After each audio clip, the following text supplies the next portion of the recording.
5ই আগস্টের পরে যখন এই মার্কেটে কিছু আওয়ামী লীগের ফ্যাসিস্ট তারা মার্কেট জোর জবরদস্ত দখল করেছিল, 5ই আগস্টের পরে দুটো মার্কেটে ব্যবসায়ীরা অবস্থান করে, কিন্তু এই মার্কেটে এই সুমন নামে একটি লোক, তার এই মার্কেটে কোনো দোকানও নাই, তার কোনো ব্যবসাও নাই।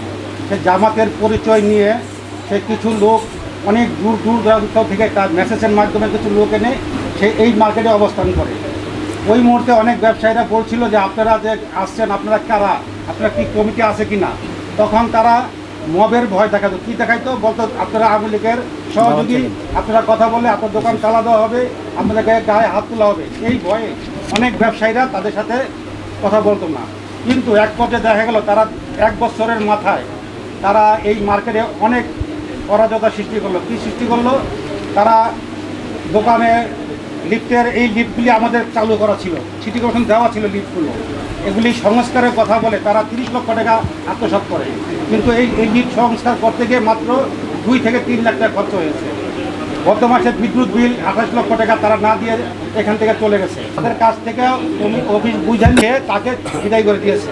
এই জিনিসটা অন্যভাবে সে যে আমাকে বিএনপির লোকজন আমাকে মারছে, মাইরা মার্কেট থেকে তারা দিয়েছে, আসলে এটা সম্পূর্ণ মিথ্যা।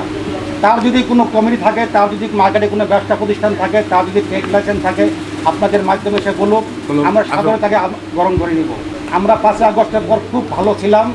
আমাদের এখানকার স্থানীয় কাউন্সিলর মামুন ভাই, উনি আমাদেরকে যথেষ্ট পরিমাণ সহযোগিতা করেছে। তিনি বলেছে আমার ভাই, আমার বাপ যদিও আসে আপনারা মার্কেটে ঢুকতে দিবেন না, আপনারা ব্যবসায়ীরা মার্কেট চালাবেন। যদি কোনো আমার এলাকার কোনো বিএনপির কর্মী আপনাদের মার্কেটে যায়, আপনারা মার্কেটে তাকে বেঁধে আমাকে ফোন দিবেন, আমি তাকে পুলিশের হাতে তুলে দেবো। আপনারা এখানে অনেক ব্যবসায়ী আছে, আপনারা দরকার হলে আরও মার্কেট 3টা আছে, আপনার সব দোকানদারকে জিজ্ঞাসা করতে পারেন যে এখানকার স্থানীয় কোনো বিএনপি কোনো চাঁদা চেয়েছে কি না।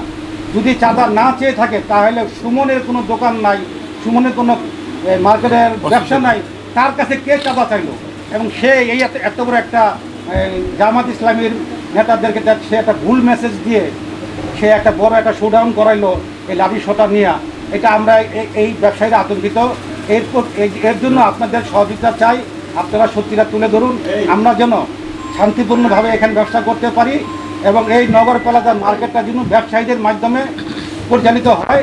এটা সমবায় এবং প্রশাসনের কাছ থেকে আমরা জোর দাবি জানাচ্ছি।